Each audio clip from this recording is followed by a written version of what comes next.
back to our channel, Borders Pacific Northwest. It's been a while since I put out an actual video of what's going on in our lives. So I thought it would be fun to do this one because we're sitting in Tokyo, Japan. We flew to Japan yesterday to see our son. We had to be invited by our son, get some paperwork done, and get a special visa to come visit since the borders are so closed to tourism unless you are in some kind of a tour group, which we didn't want to do, obviously. We just want to visit. So we got our visa. We flew in yesterday. Once we landed, it was interesting with the COVID rules in place. So we did our homework before. We had to answer this questionnaire. We got a QR code. We had all our paperwork with us, and we basically got flagged through. It was a very long walk with lots of people holding up signs. We had to show proof of our QR code that, you know, we have our vaccinations and that sorts of things. And we weaved all the way finally to immigration. And then that went super quick. They checked our visa, our passport, of course, and then our QR code again. So it was interesting.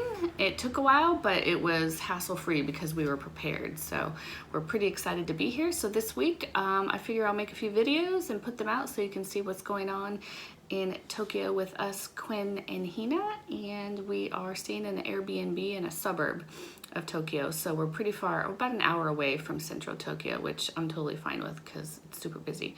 I'm sure we'll make our way there at least a couple times this week. But yeah, enjoy the video.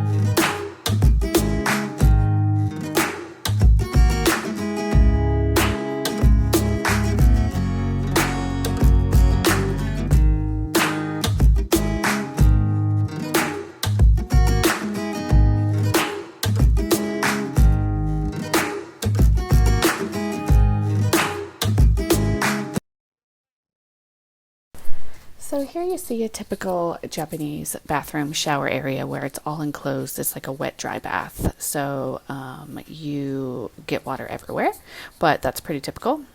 And then as we move, there's Airbnb that we're staying in has a separate sink area, which is very tiny. Tony keeps hitting his head on the overhead to walk in there. And then there's another separate area with a toilet.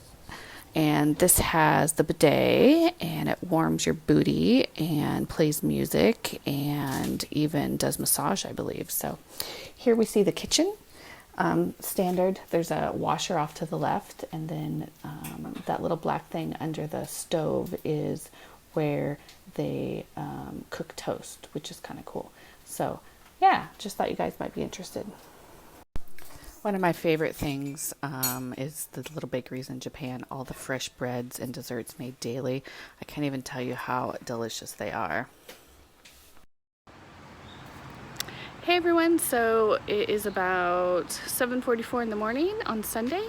We took a bus right out in front of our Airbnb and then a train to get to Quinn's area. Tony's not sure if we're in the right spot, but as we were walking by, there was this beautiful temple, so I thought I would stop and take a look. It's beautiful.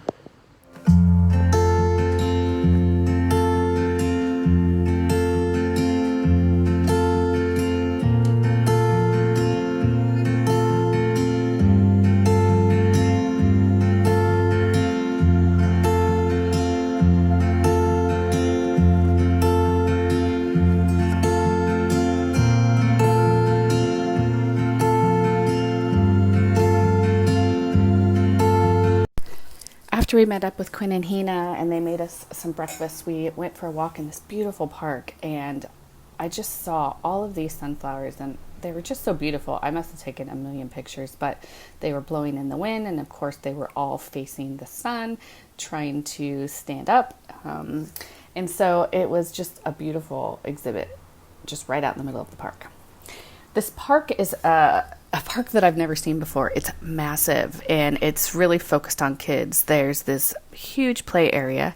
Look at all those bikes. Like, I've never seen that many families out during the day at a park. There must have been 200 bikes parked along the side, but the play structures were just amazing. They're able to slide down hills on like almost like if you're in the snow, like a sled. So it was just neat. We walked around everywhere. It was really hot. I was definitely a pile of sweat by the time we were done, but definitely worth it. Ooh, it's a little bit hot. Full of humidity. We're touring these old Japanese houses close to where Quinn lives and where Hina grew up. But look how red my face is. Holy cow, I'm hot. So I'm taking a little taking a little break inside one of the buildings.